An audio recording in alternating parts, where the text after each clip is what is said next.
The other thing that you can see from other people's gardens, whether they're here, there, or everywhere, is the angles and the vistas that they have utilized to make their gardens look bigger, to borrow a view, to accentuate and enhance what's already there. Can you think of a garden that does that? Oh, we use the view. Actually, I was flipping through the photographs from the garden house, which was on our trip to Cornwall last year. Yeah. And that was not a very large garden, but you could walk around in that garden, and I wanted to stretch my legs. So I'm up in a far corner of it.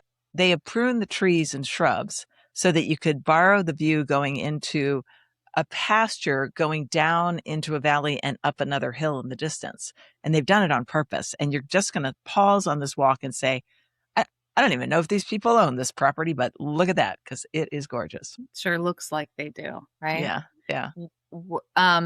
The garden that we're about to see, actually, Jardins d'Etretat, which is the one with the little baby faces. Very, very interesting garden. So I'm not quite sure what you mean by baby faces. Oh, okay. This is a very avant-garde garden, very modern garden. There are these very close clipped hedges, which I believe are box, and they're clipped into these undulating rivers, and nestled into these rivers are these massive ceramic faces. And they look like babies to me. They look like baby faces. How big are they? They're very large. They're probably about 3 feet in diameter, maybe a little bit bigger, and they're blue. And they're what color blue? Like, give me a navy blue or like a navy blue? No, like a navy blue. It's really very cool. It's not something I would have ever done in my garden, but it is fascinating. The only thing that was a little off-putting on this garden, I have to say, and we'll see if they're still doing this. Babies looking at this. No, it wasn't the babies. The babies were sort of cool.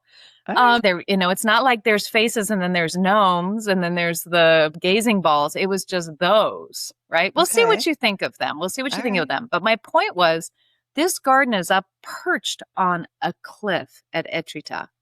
And this is where Monet sat and painted. And they actually have sort of a Monet form, and it's painting. So it's like a sculpture? A sculpture of him? Yeah. Oh. And it's looking out on Needle Rock and the Alabaster Coast there. And they are so stealing that view. I mean, if you took that garden and you put it into a small sort of suburban space with fences around it, and it was just that, you'd probably go, damn it, get those babies out of here.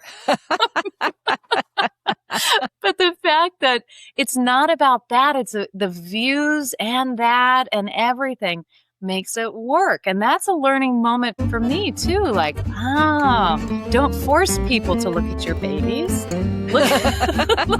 or your gnomes or your gazing ball. There's got to be something else there.